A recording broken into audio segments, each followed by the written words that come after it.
Alors qu'il est né en Algérie, Cheb Khaled, l'un des chanteurs de raï les plus connus, a reçu une distinction exceptionnelle de la part du roi du Maroc Mohamed VI. Découvrez laquelle. Dans les années 90, à l'heure où la France se disait Black Blanc Beurre, le rail a déferlé sur l'Hexagone. Une musique gorgée de soleil soufflé depuis les sommets de l'Atlas. Éditeur berbère.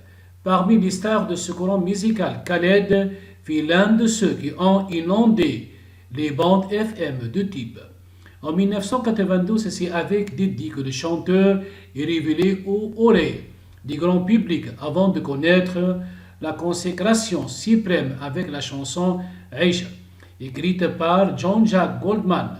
J'adore marier les couleurs, une fois la batterie qui est en avant, l'autre fois des percussions orientales, puis les violons égyptiens et la contrebasse américaine. Au début du rail, il n'y avait que la flûte.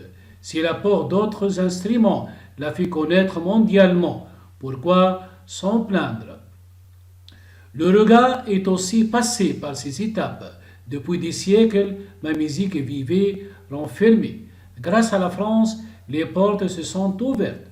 Ça faisait tout de même 23 ans que je chantais, confiait l'artiste Niaouran à nos confrères de Libération en 1994.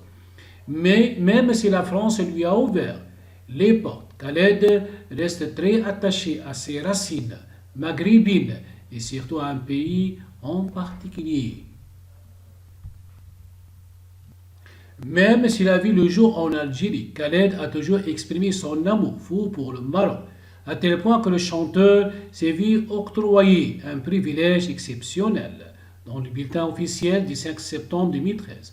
En effet, un décret royal de Mohamed VI stipulé et naturalisé à titre exceptionnel M. Khaled Haj Ibrahim, né le 29 février 1960 à Oran, en Algérie.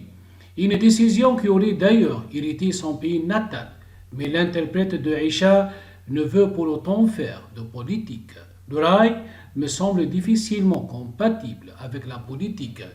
J'ai reçu de nombreuses propositions de poètes tunisiens, marocains, algériens, que j'étudie sans pouvoir dire aujourd'hui si j'y donnerai suite.